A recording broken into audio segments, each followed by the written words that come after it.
Kanye West is one of the greatest, most creative, innovative, and polarizing artists of all time. I think I can say that statement without a doubt. Ever since he jumped on the scene since the early 2000s, he has pushed the genre of rap and hip-hop culture as a whole forward. Kanye doesn't ever play by the rules, and he's always doing what goes against the grain.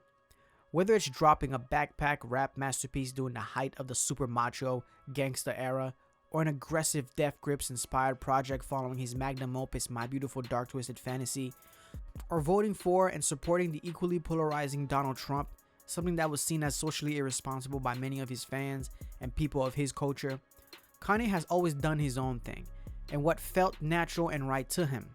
Some of these things came out of selfishness, and others were out of a feeling that this was for the greater good in some way. In the end, these actions and decisions, both in his music and outside of him, shows a man that is unafraid to be honest about who he is and the struggles he goes through. Kanye in all of his works has continued to evolve. Go backwards, go forwards, go upwards, and show when he was down. And all of this is depending on the perspective of the person looking at all of this too. Some applauded when Kanye took the award from Taylor Swift, others hated it. Some applauded when Kanye created Heartbreak, others hated it. Some applauded when Kanye showed support for Donald Trump, and others hated it. Regardless though, it's this dynamic nature of Kanye that plays a part in why I believe he's a genius. A genius doesn't concern him or herself with the makings of society and creates their own art, as honest as they see fit or as they feel. These arts, whether welcomed or unwelcome, will eventually change society, for they speak some truth about life and human nature itself, and these things are indispensable to us. And sooner or later, we all realize it. This is why I've started this video series in honor of a new Kanye record. I'm making this video series where I'll analyze the various albums of Kanye throughout his career and look at some of the themes he explores, his style, and what they say about him, human nature, and society as a whole. I'll look at his albums, his songs, and really look at what their message is and the importance they are to the modern world of music and to the modern world of art as a whole. The first ever theme that Kanye chooses to tackle is that of the everyday man. In his debut, The College Dropout, Kanye chose to look at the plight of a normal person. He isn't doing much boasting and bragging on this record, since this was when he first came up. Kanye at the time was not the famed powerhouse he is today. He had been working as a producer for a very long time, and during that time, Kanye had always been second guessed, most likely due to his image and style. At about that time, the gangsta era was at its height, and the image that everyone was going for was that of a 50 Cent. If you didn't have big arms like Big Herc, or wear a bulletproof vest, or wear a 90-pound chain that'd give your neck problems when you're 60, people didn't want to hear it.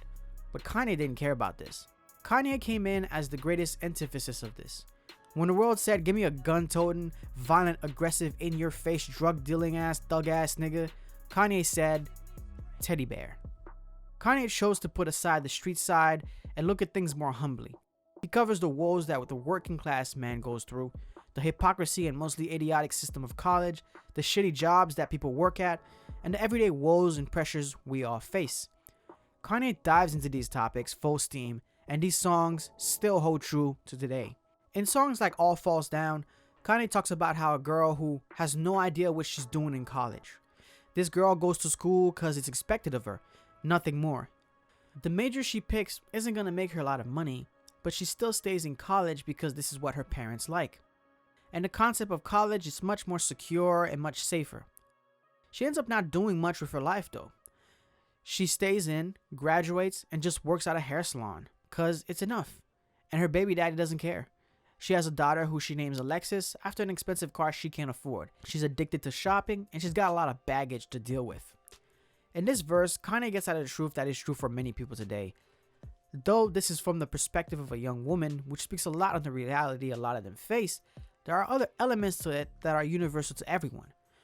Many people go to college because it's the safe, right, and secure route. We don't really do it because we have autonomy over ourselves or are thinking independently. We do it to not piss off our parents, to fit in. We get into a school system that cares more about your money than actually making you a better and smarter human being. And in the end, we graduate with a regular, if not useless degree that doesn't do much to push us forward in life. Once graduated, we get a job that pays the bills and we sink into mediocrity and let life just happen to us. We give up on our dreams, and many of us let our energy get sapped from us from everyday stress, disappointments and failures, and much more. A sad truth that is part of most people's lives. In another song, Spaceship, Kanye goes into more details about the jobs and conditions of life due to these jobs.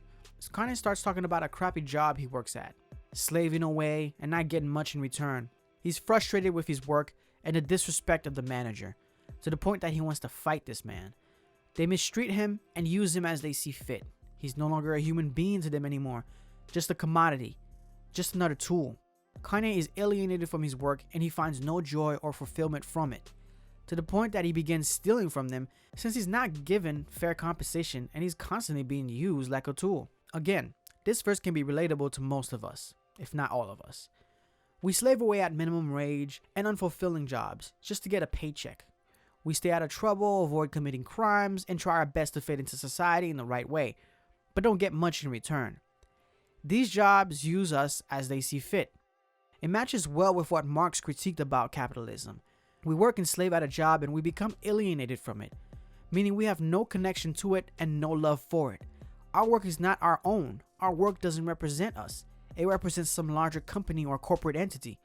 We ourselves become a product and a tool in this grand capitalistic machine, and we lose our humanity in the process, which is also why the bosses in the company treat us like objects as well.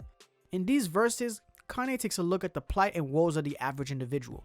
He examines it in detail and really shows what they go through and how bleak it can look. Despite this though, he still shows hope, as he states in the later parts of verse 1 how he hits his blunt while riding more hits, while staying on his spaceship. Despite the problems he faces, he doesn't give up. He still works towards his true goals and makes it his conviction to not stay trapped in the everyday and to transcend it and become better. Instead of accepting mediocrity, Kanye chooses to keep on working towards his dreams and uses his everyday suffering to motivate him towards a better life. He realizes that the system doesn't work for him, so he's got to work for himself. In holding on to this truth, he stays on his own spaceship, his own world, and works according to his own dreams and his own rules. It doesn't matter what others think, for they are in the same boat he's in. Only difference between them and him is that he's doing something about it. They are too busy criticizing and pointing fingers to work on their own problems. Matter of fact, maybe they do this as a means of deflecting attention away from their own insecurity and problems. Kanye doesn't do this though. He doesn't deflect. He rather reflects and works towards his dreams, knowing that one day he will rise no matter what. A powerful lesson that we all can use to make our lives better and more fulfilling. These are but one of the themes that Kanye looks at in all of his records, and we will look at the other ones he chooses to explore as this series continues. For now though, we can take this first lesson from Kanye. This world is full of traps. If it's not the criminal world, it's the civilian world. One must realize that there is always something built to trap you in, to belittle you, and steal you of your potential. You mustn't let it though. You must continue to fight and better yourself. Keep chasing your dreams and a better life. And no matter what they say, know that it doesn't mean a damn thing because it comes from a place of insecurity and unfulfillment. The best thing you can do is to continue to work and you will eventually succeed. Then you can serve as an inspiration for not only yourself, but for them and the world. Thanks so much for watching this video. If you enjoyed it, please leave a like, share, and subscribe to the channel for more videos and analyses just like this. If you see what I'm seeing, or not, let me know in the comment section, and why. Thanks, and peace.